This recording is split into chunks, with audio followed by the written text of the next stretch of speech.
Hi guys, magandang araw. Assalamualaikum makamimon.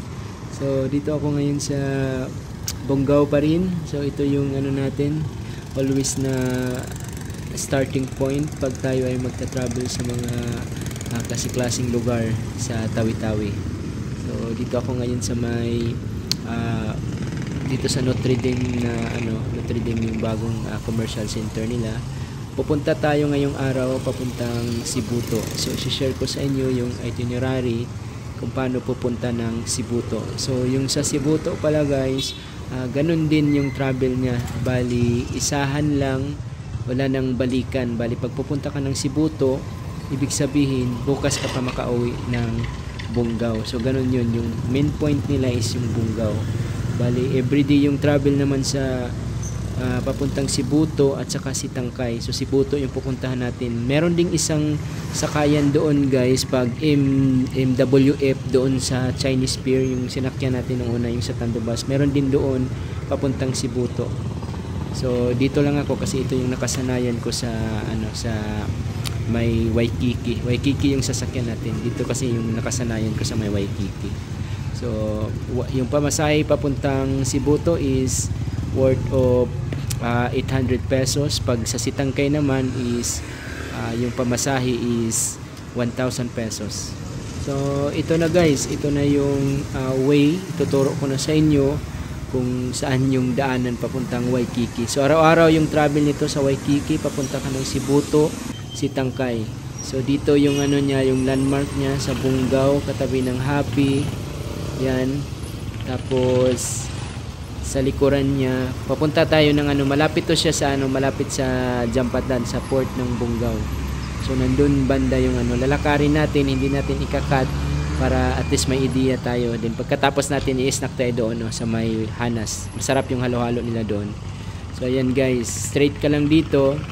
Hindi ko to ikakat para at least alam ng mga travelers saan talaga yung yung actual na pagkukuhaan na ng ticket. Kasi merong iba nagbablog na direct na doon sa ticketing. Ito, lalakarin natin. So, huwag kayong magmadali ng punta ng Sibuto. So, ituturo ko muna sa inyo, step by step, lakad-lakad. So, dito pala sa Bonggao guys is lang, ito yung sentro niya. Maraming mga building, matataas na building. At saka, I think maraming, nag-i-improve ngayon yung Bonggao guys. Maraming ginagawa sila na mga extension sa mga building. Abot na ng marami ding hotel dito sa guys sa Bonggao. At saka resort, marami din. Pero I think hindi nila tatalunin sa pagandahan ng resort yung sa Sulu. Sa Sulu talaga yung pinaka, in terms sa dagat, in terms sa mga resort, yung Sulu talaga yung pinaka the best, one of pinaka the best talaga para sa akin. Yan yung yung Sulu kasi nga puro white sand at saka ang ganda talaga ng ng forma ng Sulu compare sa ibang mga paliguanan. At saka yung buhangin sobrang white. So yan guys, ito lang, straight ka lang doon sa unahan. Doon sa unahan guys is na yan port na yan, sasakyan ng mga barko na magta-travel galing sa Zamboanga papuntang Bonggao. So yung travel pala dito guys, kung ikaw pupunta ng Zamboanga galing ng Bonggao, Tuesday, Thursday at saka Saturday. Tapos baliktad din doon pag galing ka ng Zamboanga papuntang Bonggao, Monday, Wednesday, Friday. So yan, 3 araw. Wala silang travel sa Sunday guys. Parang rest din ng Alison. So isang barko lang yung magta-travel. Meron ding papuntang Sabah dito na barko guys. Saka yung mga tao dito sa guys, Tawi-Tawi is na sila sa sanay na magpunta sa Sabah, sa mga Sandakan kasi nga malapit na nga dito. Kahit tingnan mo sa mapa guys, sobrang lapit ng Sandakan at saka Sabah. Kung speedboat siguro mga 1 hour plus. Pag yung malalaking bangka, mga lansa, siguro mga 4 hours siya. Malapit na siya guys. Mas lalo na yung pupuntahan natin ngayon sa Sibuto. Itutour ko kayo pagdating ko sa Sibuto guys, itutour ko kayo sa iba't ibang klaseng barangay. 'Di ba yung Sibuto nag-straight lang yung mapa niya? Maiikot mo lang yan yung Sibuto sa loob ng 2 oras guys. So 2 hours maikot mo na yung buong Sibuto. Tapos yung sa harapan niya is Sitangkay na. So ayan na guys, dito na tayo sa may ticketing. Ito yung ticketing niya. Dapat pala dito guys, pag pupunta ka dito, dapat katulad nito pagpunta ko, inuna ko siya 8:30. dapat 30 ka kasi nga may mga time na fully book siya na para bukas ka na makasama. So yan guys, 800 yung pamasahe. So take note, dapat pumunta ka dito sa ticketing alas 8:30 ng umaga. Pero aalis yung lansa 11 pa ng morning, 11 pa. Pero need mo kasi magkuha ng ticket, baka mapulibok ka kasi maliit lang yung sasakyan natin na parang speedboat yata yan. So yan guys, nagbalik na ako dito sa may landmark na Bungaw. So yung sinabi ko kanina, mag-snack tayo. Ito yung isa ding paborito ko na pag-snackan ng empanada at saka halo-halo, pastil. Ito na guys, ma-recommend ko sa inyo yung Hanas. Ito yung daan. Maraming nagtitinda dyan ng mga used clothing sa baba. So ito guys, ito yung sinasabi ko na masarap na pag-snackan. Maraming nag-i-snack dito, tapos sulit yung dito. Sulit yung mga pagkain dito guys. Hindi mahal. Yan, yung mga tindera lang yung pwedeng mahalin. Joke lang. Shoutout pala sa mga gandang dyan, mga gandang magsiserve. So hindi lang sa maganda dito ako kumakain guys. Ito talaga yung paborito ko, at saka bonus na yung maganda yung mga magsiserve sa'yo. Siguro sinadya nila dito. Shoutout sa inyo. So yan guys, worth of 60 pesos. Merong halo-halos lang 60, merong special 100, tapos 90. So pili ka lang dyan guys. Masarap yung halo-halo dito. I don't know, kasi iba-iba tayo ng preference, iba-iba tayo ng test. Pero para sa akin, ito yung sa buong Tawi-Tawi lang, ito yung masarap na halo-halo na natikman ko. Parang sulit talaga yung bayad mo dito. At saka kompleto na, meron na silang pastil, meron silang empanada. I think meron, hindi ko na itanong kung meron bang burger. So ayan guys, ito yung empanada. 3 piraso, 20 pesos. Sulit na yung pag-snack mo dito. Meron kang mga around 80 or 60, makasnack ka na dito. Yung halo-halo lang medyo may kamahalan. Siyempre halo-halo, yan 60 pesos. At saka yung special 80. Then 100 yung niya, yung parang very special yata. So yan guys, kain tayo. Maya-maya punta na tayo ng pier. So yan guys, punta na tayo ng port ng papuntang Cebu to Sitangkay sa may Waikiki. So sasakay na tayo. Kinuha ko lang yung gamit dito sa Nalil. Let's go.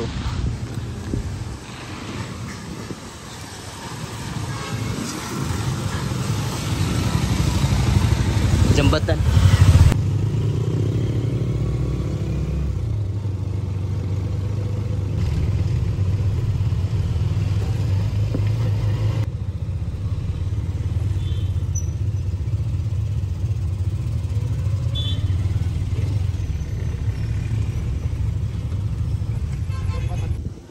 So ayan guys, dito na tayo sa may entrance, pero before that, since 11:30 pa ako alis, kakain muna tayo para iwas tayo gutom. Pero mga 12:30 darating din yata, 12:40 or 1, depende sa alon. So ayan, kain lang muna tayo kasi hindi ako sanay na late kumakain. Char lang. So ayan guys, kain tayo, worth of 40 pesos na, 50 pesos na per chicken, at saka 15 pesos na rice, kompleto na, at saka tubig. So lunch na rin tayo para diretso-diretso at saka iwas ulcer tayo. So happy trip guys sa lahat. So ayan na, ito na yung pinasok natin kanina. Pasok na tayo sa loob para mag-prepare na tayo sa pag-alis ng Waikiki. Papakita ko sa inyo kung ano yung forma ng Waikiki. Believe guys, sobrang bilis. Meron din namang lansa na magta-travel papuntang Cebu. Yung sinakyan natin doon sa may mga Tandubas, Simunol, doon banda yung nila terminal. Pero aalis 11:30 din aalis, pero nga matagal darating, mga 4 PM. 4:30 o 4 PM kasi nga lansa siya. So ito parang mabilis to. Mabilis talaga to. Kasi nga yan parang siyang speedboat guys. I don't know kung ilan yung kasya dyan na passenger. So ayan guys, papasok na kami. Maya alis na to. With pala dito, yung 800 mo na pamasahe, free ka na ng isang tubig at isang biscuit na pang snack yan. Nagbibigay sila ng free water at saka free biscuit.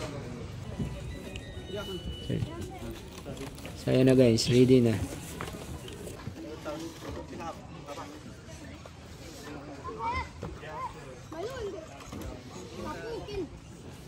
Ate.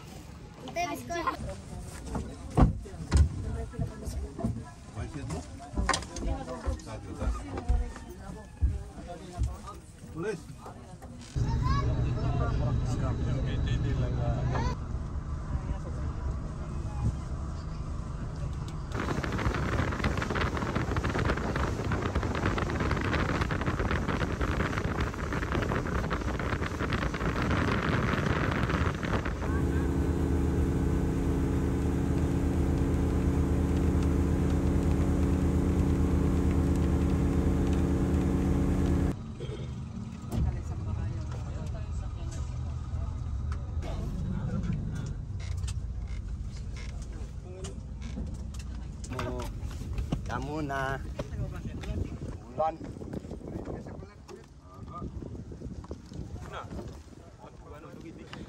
So ayan guys, alhamdulillah dito na kami. Isang oras kalahati lang yung yung Sibuto.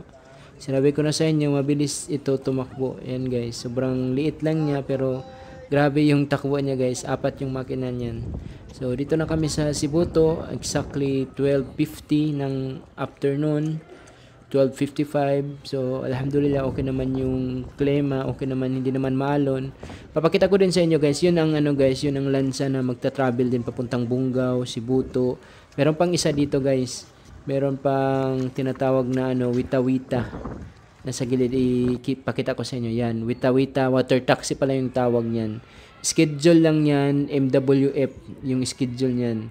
Tapos ito Waikiki Express, araw-araw papunta pa yan ng si Tangkay, bali mag-drop by lang dito sa Sibuto. So tatlo yung magta-travel, lansa at saka dalawang parang speedboat siya, water taxi. May bagapon pa. Oo, dengas.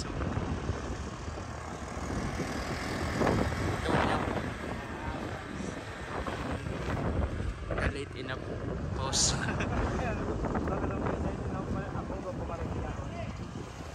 Ang boy kasi ang pa kasi release na akong pang-waste ko pa na-approve. Oo, i-approve. Basta na-visit? Oo, na-visit ko lang po. Sa akong pang-visit ni Sir kasi data mo last week, abong ko kasi client, ako bakas umagan ako magpapasikakon, diretso man ako ng pakuan kanya.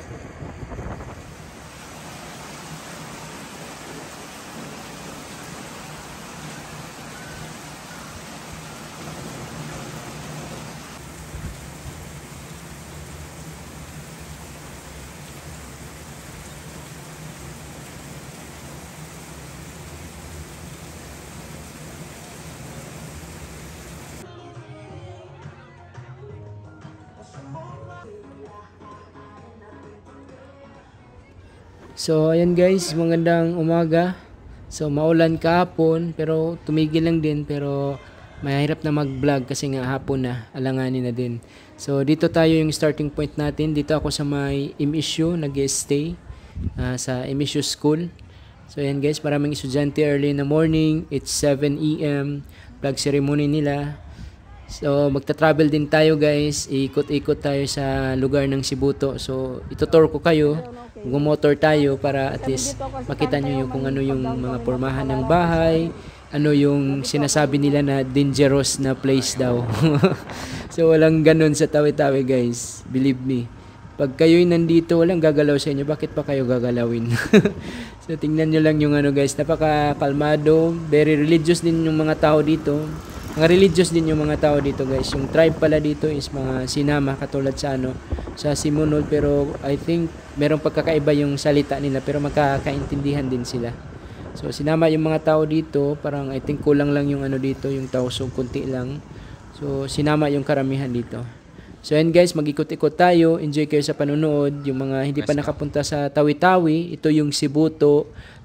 Tingnan nyo na lang sa sarili ninyo. Motor-motor tayo. Yung sinasabi nila na marami daw abosayap. Allahu Akbar. So walang ganun dito guys. Iikot ko kayo sa buong Sibuto hanggang yung dulo nito is yung Tando Uwak. So hanggang Tando Uwak tayo mag-motor guys. So ta-travel ko kayo dito para at least makita nyo yung yung forma ng lugar, yung mga road condition. So dito din pala sa Sibuto guys, maraming unggoy na maliliit So mayroong mga lizard dito, yung mga malalaki. Maraming mga ano dito guys, mga kakaibang nilalang. Kasi nga hinahayaan lang dito, at saka yung mga baboy ramo marami dito. Kasi nga bawal din, kasi mga Muslim lahat yung tao dito, hindi pwede na ano. At saka hindi din pwede na anuhin nila, galawin. Kasi nga bawal din yung anong tawag diyan, yung parang ano mo sila, abusuhin. So hinahayaan lang 'yan. At saka yung mga marami din dito mga unggoy. I think marami din siguro dito mga ahas.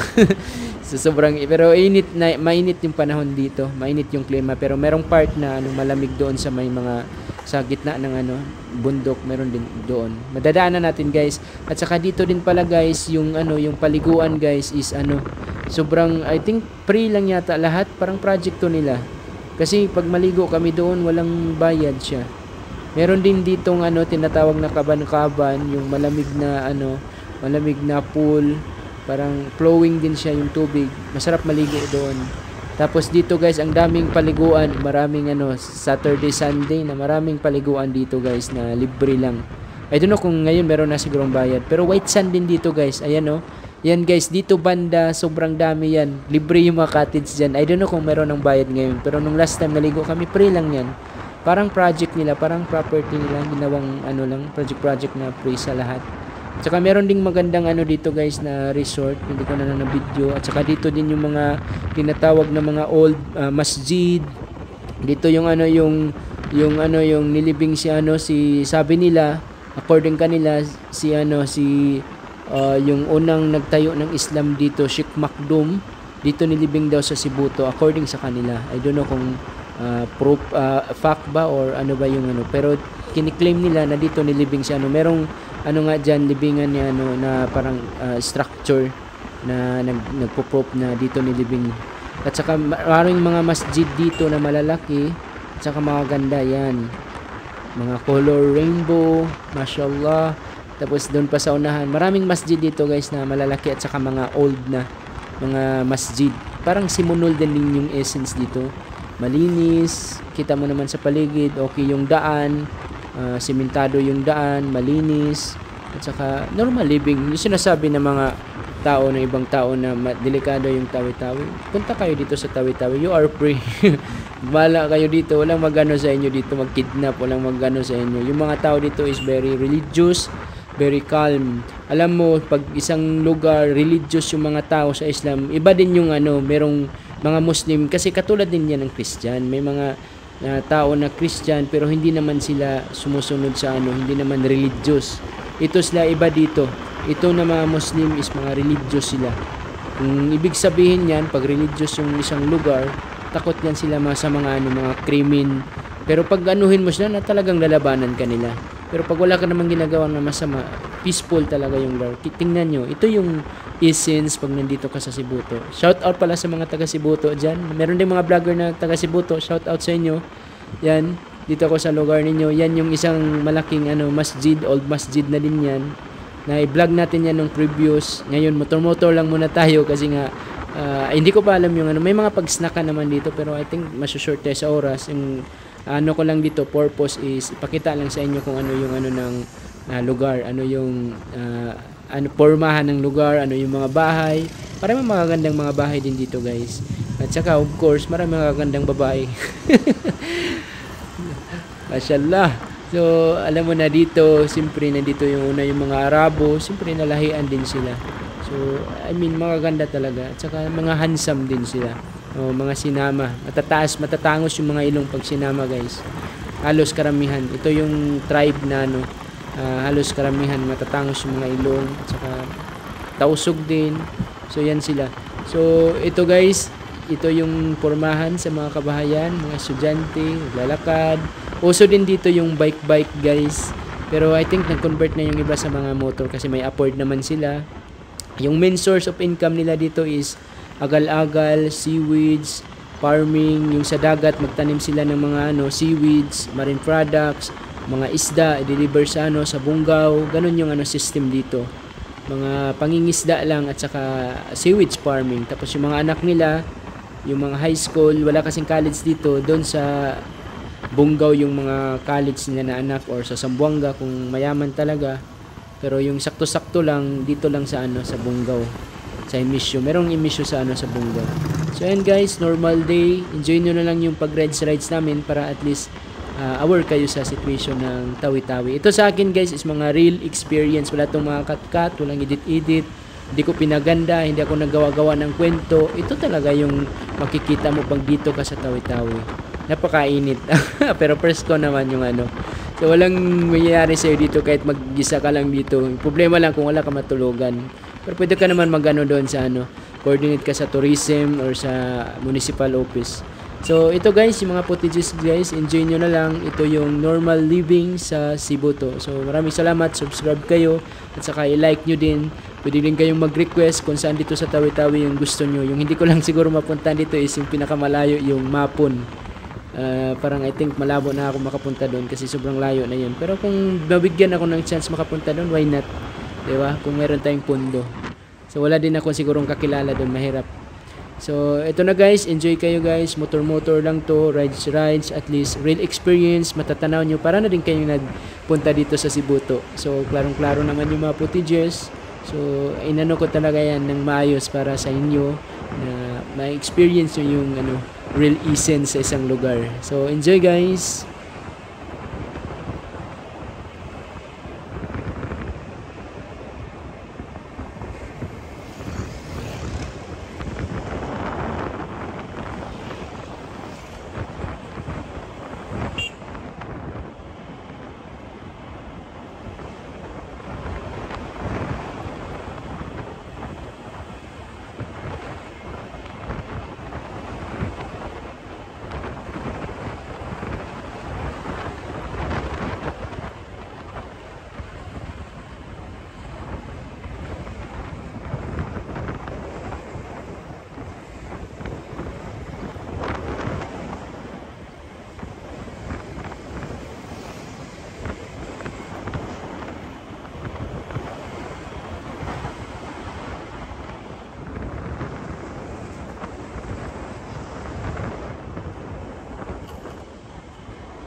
ba, Dol?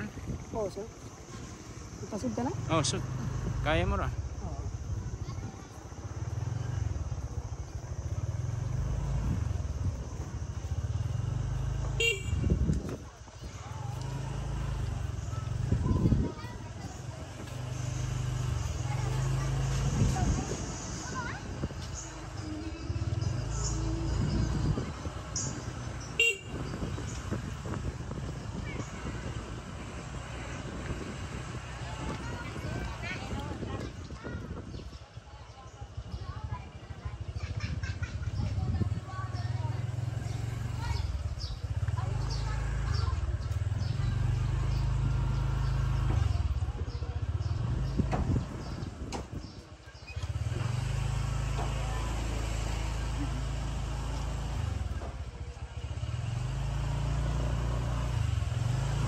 Kamaya ka ba? Stag pero lang.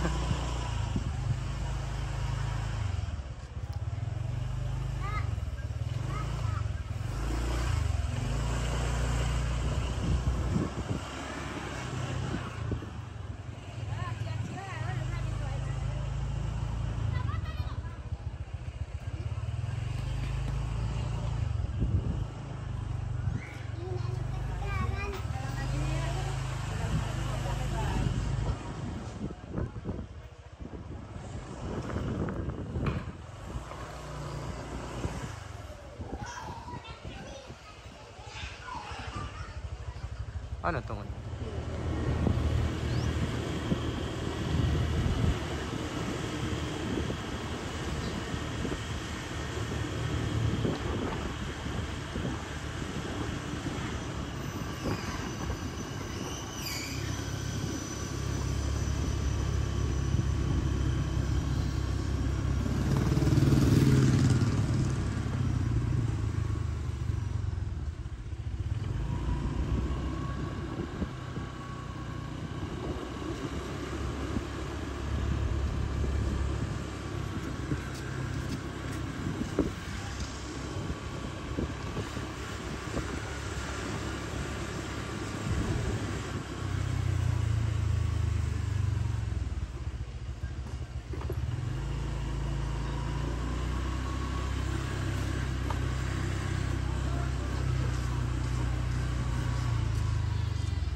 Yun daw.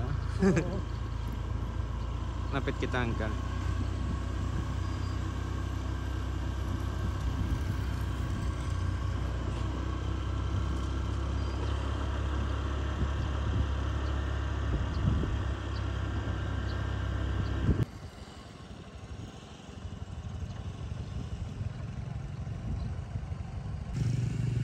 There is no dia kon kapan-kapan pasok na pa kon.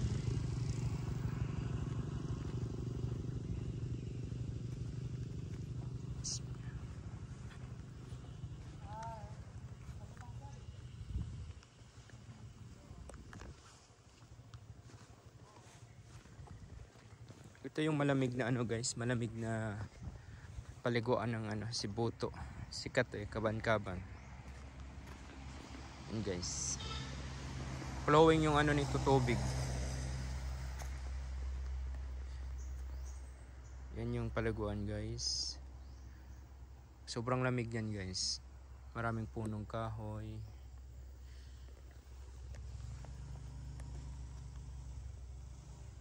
Yan yung paliguan niya. Malinis yun guys. Flowing at saka malamig.